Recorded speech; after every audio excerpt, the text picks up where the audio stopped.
thank you very much. And thank you for here substituting for Senator Sean Kine. So thank you very much.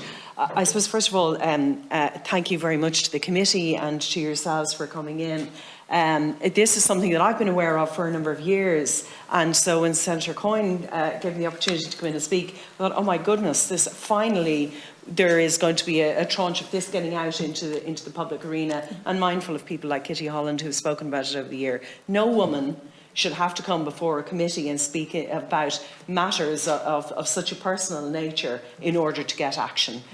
So I think, and unfortunately, there is quite a history of seeing women having to do that and bare their souls in order to get action. I'm going to be very, I suppose, rudimentary in how I want to bring it through, because it's based on some of the cases and instances that I know of. In the first instance, women maybe don't necessarily know. They know they had a treatment, but they don't know that that treatment was met. Yes. So would that be the case? Yes. So I think that's an important thing for us to say. Yes. Women have complications. They don't even know the right questions to ask. Yes. Yes. So I know I had my appendix out when I was a kid. I know there's a scar. I know there's whatever. But if you know there was an intervention, but it wasn't necessarily met, then you're already disadvantaged, which brings up the whole question of consent in the first instance. But let's say we move on from there.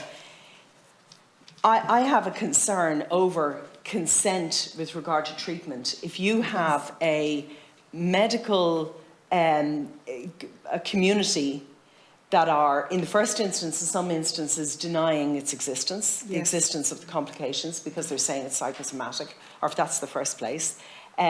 So if that's the first resort, and in one woman I know of, that's exactly what she's been told over and over again, and trying to move beyond that is very, very difficult. So if the first recourse is that this is your imagination, then that you have the lady like you have that has had numerous other interventions and then goes back eventually and goes probably, then you have, it's nowhere on the checklist of consultants to make sure, well, let's make sure, is there a mesh here, and maybe there are complications, because they're not even in that sphere to consider it.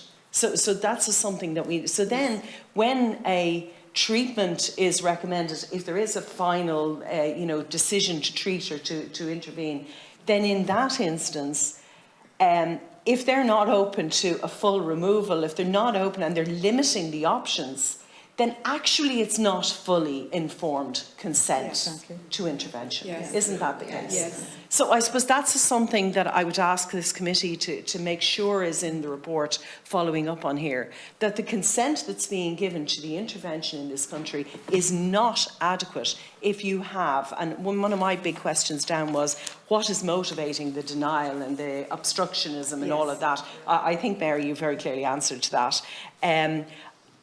But it would appear that litigation is limiting progress. Yes. Or the fear of litigation is limiting progress. And a mechanism needs to be put in place, I think, for this committee to recommend that needs to be set aside. Whatever's happened has happened. Yes. We need to absolutely drive progress. And I know that St. Louis, from a number of other situations that I have been involved in, I know that St. Louis are fantastic on particularly microsurgery. They have the leading people in the world in a load of areas on microsurgery, and the sheer level of finesse and that is required for removal, clearly that is their expertise. I just want to end, and I mean, you've given me the answers that I want to do, so apologies, I'm speaking and I have to fly, so I won't be here for the HSE piece. But I suppose that is that point of when women are giving their consent to an intervention in Ireland, if it get to that place, and I think, Amanda, you very clearly, it is not fully informed. It is not, and it needs to be dealt with. That needs to be dealt with. I'm sorry, I've done too much. Can I just come in? Another reason why the mesh pathways isn't having a big uptake? If you have been treated for 20 years or 10 years, you've had urodynamics, you've had vaginal examinations which are very painful. You have done all these soft options, and now this creation of this new mesh pathways, it's the same doctors and the same soft diagnostics, and the women say, I'm not travelling there. to have urodynamics done, to have internal examinations done, to have this humiliating process repeated. So the informed consent is nearly coerced, because if you don't do the pathway, if you go in and say, look, I've had all this stuff done, I just want it out, please. You're being forced into all these tests and translabial scans, and it's delay and delay and delay. It can take years to get an appointment. Women wait for an appointment, then they go to the hospital, and it's not even the consultant. They have a junior doctor who doesn't even know anything about mesh. Yes. And the women are in tears in the car parks coming out. And meanwhile, people are suffering. Exactly. And that needs to come to an end. Exactly. Thank you. That's great. Thank you very much. And thank you very much, Chair and Committee.